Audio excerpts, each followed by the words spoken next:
الفصل الأول: التشكيل الأساسي للمباراة.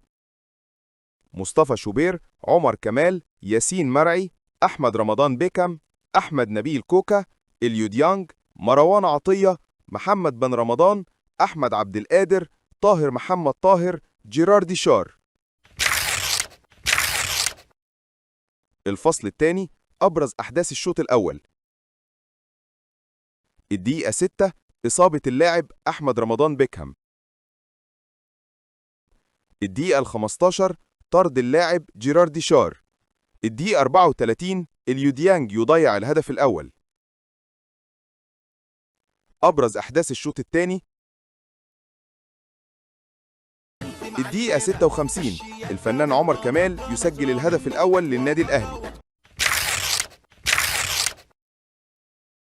الدقيقة 62: خروج اللاعبين أحمد عبد القادر ومحمد بن رمضان، ونزول اللاعبين محمد هاني ومحمود تريزيجيه.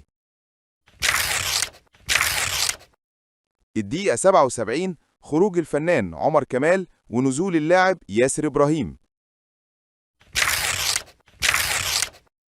الدقيقة 82: خروج اللاعبين اليوديانج وطاهر محمد طاهر، ونزول اللاعبين أشرف بن شرقي ومحمد شكري. الدقيقة 85: اللاعب أحمد نبيل كوكا يضيع الهدف الثاني للنادي الأهلي. وبكده بتنتهي المباراة بفوز النادي الأهلي بنتيجة 1-0، وصعود النادي الأهلي لدور المجموعات من بطولة دوري أبطال أفريقيا.